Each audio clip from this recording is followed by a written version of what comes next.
All right, I think we're live. Hey, everybody.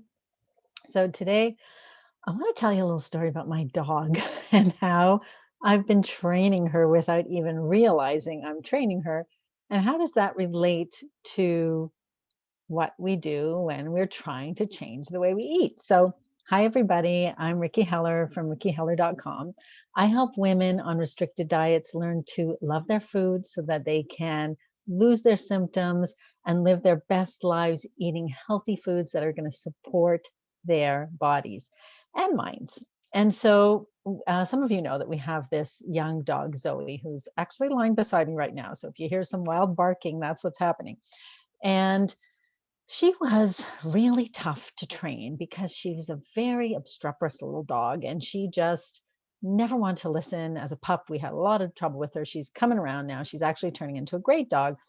And what has happened over the past few weeks around where I live, suddenly it's summer. It's been beautiful outside. And so I decided to take my normal morning exercise outside and go for walks outside. And what we've done is in our house, the routine is that my husband takes the dogs in the morning for a walk. Then he comes home and we both go out in the afternoon together. But what I decided to do is, as he was coming in, I was just about getting ready, just about finished my meditation. I take that quiet time when he's out of the house with the dogs to meditate. And I decided to grab Zoe and take her for a second walk because she's a high energy dog. This is great for her and it's great for me. I get to go outside and get this exercise. It's been wonderful. So I did that for about a week. And then I noticed at the beginning of the second week, which was last week, I there was one day where I had some work. I had to come right into my office and get working. So I came in, I started working on my computer. Next thing I know, Zoe's head is on my lap and she's looking up at me with her big doggy eyes. And she was waiting for me to take her for a walk. And now every morning, if I don't immediately go get her, she comes and reminds me, Mom, time to go for a walk. She'll poke me with her nose. She'll put her head on my lap. She'll whine, whatever it is. She'll lie down right beside me.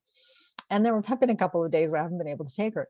But it struck me how quickly this became totally routine for her, where from doing nothing in the mornings after her walk with my husband, she'd just lie down and go to sleep.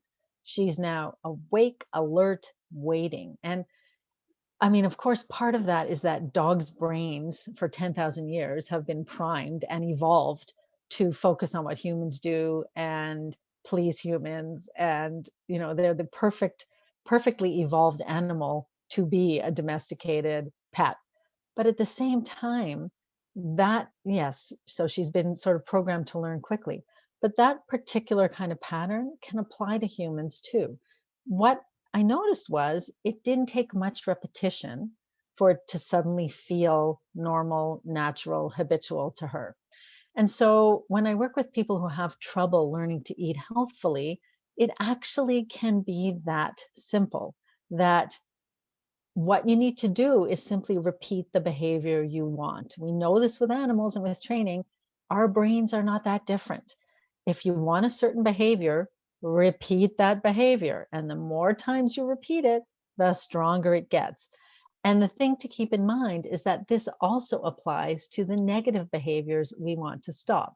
So, interestingly, a few months ago, I was making some little chocolate treats for myself, which I make all the time. I love chocolate. And so these were like just little bite-sized treats, one little bite. And then because I was looking for a chocolate snack, I had a bag of, they're called Who Gems, I believe they're called. So this is a natural form of chocolate. It's sweetened with coconut sugar, which is a little more high glycemic, and they're bigger than chocolate chips. They're called gems. They're like little one bite pieces of chocolate. They are amazing. I had a bag in the cupboard. So when I was craving a chocolate snack, I decided to have one of those. And before I knew it, I was having one of those every single afternoon. And around the same time, I just suddenly felt hungry, like I needed a little bite of chocolate. Well, that's again purely habitual, right? I had repeated this. I don't know how many are in a bag, maybe I'm going to say 100. And I was right near the end of the bag and I realized, oh my gosh, I'm doing this every single day. So I had repeated this probably 60 times before I realized I had created a new habit for myself. But here's the interesting thing. When I ran out of the Who Jams and I didn't order more right away, I stopped eating chocolate in the afternoon because I didn't have anything that I had already made. I reached for an apple or a bowl of blueberries or something else or nothing. And it felt okay. So I was reinforcing the habit that maybe wasn't the best habit by eating the chocolate, but also as soon as I stopped reinforcing it, that habit started to die off. So it's the same thing with you when you're eating healthy foods or unhealthy foods. If you just remember that what you repeat grows stronger, whether you're repeating a habit of eating something you don't want, that's going to grow stronger, or if you're repeating a habit of stopping something you don't want and introducing something you do want, that's going to grow stronger. And I say this all the time, but it's true. The reason most people don't succeed with this is because they simply don't repeat it enough times or long enough.